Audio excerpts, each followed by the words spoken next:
Amanda Turner here, along with William Harvey Turner. We're here to talk about the Houston Texans game today versus the Indianapolis Colts. I'm very, very happy that we won this game. Did not expect this, but very happy. There were three reasons why we won this game. Number one was our defense. Good job defense. Considering all the injuries we had, I think Romeo Crennel did a really good job getting our defense ready to play the Colts. So very happy with that. Number two, Nick Novak. The dude scored 16 out of our 22 points and was 5 for 5 on field goals. Great job, Nick Novak. Very happy with your performance today. And number three was our run game. Lamar Miller rushed for over 100 yards, and he's rushed for over 1,000 yards on the season, so he's done a good job. He's done a pretty darn good job, so very happy with Lamar Miller's performance. Now, let's talk about the number of the day. And the number of the day is 58.9, and that is our quarterback's rating. That was his quarterback rating for the day. Pathetic. He passed for 147 yards. 0 touchdowns and 1 interception. Not going to win football games, man. It's going to win football games in the AFC South because that's the lousiest freaking division in football, but it's not going to win games in the playoffs. Not going to do it, man. You're lousy. I don't think you can see. Go get your eyes checked. I'm tired of you dumping it off to CJ Fedorovitz and Robert Griffin. I'm tired of it. Stop. You got to get DeAndre Hopkins and Will Fuller involved if you're going to win games. You're not winning games like this, not with what you're doing. His quarterback rating is second to worst in the NFL on the season. The only player that's worse than him is Ryan Fitzpatrick. Please, that dude is a disaster and a joke, and Texans fans, you know what I'm talking about. So I'm tired of talking about our quarterback. He sucks. We all know this. But he's got to get it together.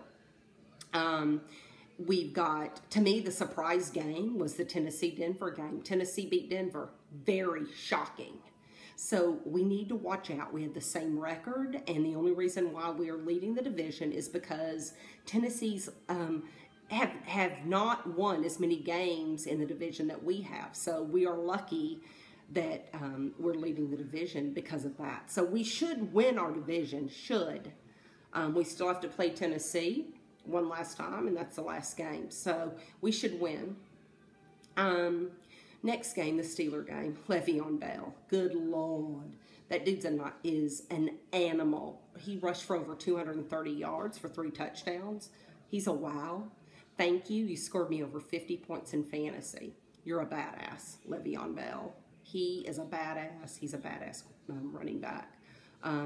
Glad to see that you're tied with the Ravens for first place, and I really hope that the Ravens lose. Well, actually, I always hope the Patriots lose, but in this case, I hope that the Patriots beat you, and they probably will tomorrow night on Monday Night Football, which will put the Steelers in first place. Let's talk about the late games. Tampa Bay versus the Saints. Good Lord. Drew Brees did not look good. I love Drew Brees. I think he's a great quarterback, but he had a really bad game. He passed for 3 interceptions. Tampa Bay, their defense is really coming on strong. I love Jameis Winston as a leader. He's a great leader and a great quarterback, but today, Tampa Bay's defense won that game. The Lions, number 1, they're leading their division against Minnesota and Green Bay, and that's another surprise. Green Bay kicked Seattle's ass. Good Lord, Seattle. Russell Wilson, 5 interceptions. Come on, that's really, really bad. And everybody was saying, you're the team to beat the Cowboys. I don't think so. The only team to beat the Cowboys is the Giants, and they've done it twice, and thank God they won tonight. Yay, go Giants. So, a lot's up in the air. We've got a lot going on in the next few weeks. A lot to talk about in weeks to come. It's going to be a great last few weeks of the season. And we will be back at you next week. Peace out.